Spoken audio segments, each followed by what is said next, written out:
Seigneur, en cet instant précis où le temps s'apprête à basculer, je me tiens devant toi conscient que les années passent, mais que ta fidélité demeure. La Bible dit que tu es le même hier, aujourd'hui et éternellement, et c'est avec cette certitude que je viens déposer mon cœur, mes pensées et mon avenir. Avant d'entrer en 2026, je choisis de m'arrêter, car tu nous appelles à reconnaître que tu es Dieu, et dans ce silence, je te laisse prendre toute la place. Tu as vu chaque pas de cette année, chaque combat mené en secret, chaque larme retenue, chaque prière commencée puis abandonnée. Tu connais mes pensées de loin, tu sais quand je m'assieds et quand je me lève, et rien de ce que j'ai vécu ne t'a échappé. Même lorsque je doutais, tu restais fidèle, car tes compassions ne sont jamais épuisées et se renouvellent chaque matin. Je reconnais aujourd'hui que j'ai souvent voulu avancer sans attendre ta voix. J'ai parfois confondu vitesse et direction, agitation et progression. J'ai parlé quand j'aurais dû écouter, insisté quand j'aurais dû me taire. Mais ta parole me rappelle que si je confesse mes fautes, tu es fidèle pour pardonner et pour purifier. Alors je dépose devant toi tout ce qui alourdit mon âme, car tu invites ceux qui sont fatigués et chargés à venir trouver le repos en toi. Seigneur, crée en moi un cœur pur et renouvelle en moi un esprit bien disposé. Libère-moi des blessures invisibles, des comparaisons inutiles, des peurs silencieuses. Tu guéris ceux qui ont le cœur brisé, et tu rétablis ce que la vie a fatigué.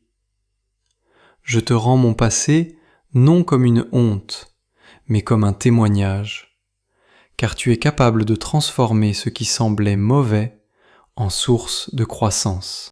À l'approche de 2026, je refuse de répéter les mêmes cycles.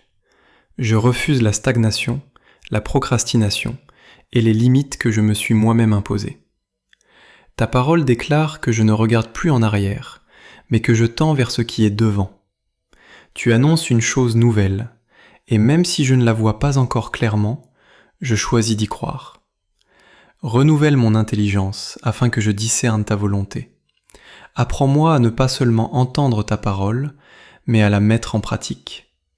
Donne-moi l'humilité de reconnaître que sans toi, je ne peux rien faire, car tu résistes à l'orgueil, mais tu fais grâce à ceux qui s'humilient devant toi. En 2026, sanctifie mon temps. Apprends-moi à compter mes jours, afin que je marche avec sagesse. Quand la motivation faiblira, donne-moi la discipline. Quand les résultats tarderont, donne-moi la persévérance. Car ceux qui espèrent en toi renouvellent leur force. Quand la peur se présentera, rappelle-moi que tu ne m'as pas donné un esprit de crainte, mais de force, d'amour et de sagesse. Je te confie mes projets, visibles et invisibles. Épure-les s'ils ne viennent pas de toi. Établis-les s'ils sont alignés avec ta volonté. Car lorsque je remets mes voies entre tes mains, tu agis. Garde mon cœur de la distraction et de la division, afin que ma vie porte un fruit durable, un fruit qui glorifie ton nom. Même lorsque l'opposition se lèvera, je me souviendrai que ceux qui sont avec moi sont plus nombreux que ceux qui sont contre moi. Même dans l'attente, je resterai ferme, car tu affermis les pas de celui qui te fait confiance. Tu es mon berger, je ne manquerai de rien. Je termine cette année avec reconnaissance, non pour ce qui était facile, mais pour ce qui m'a construit. Et j'entre dans 2026 avec foi, convaincu que, si tu es pour moi, rien ne pourra m'arrêter. Ce n'est ni par ma force, ni par ma puissance, mais par ton esprit que cette nouvelle saison s'accomplira. Je t'abandonne mon temps, mon appel et mon avenir. Entre mes mains il y a peu, mais entre les tiennes, tout prend sens. Au nom de Jésus-Christ, Amen.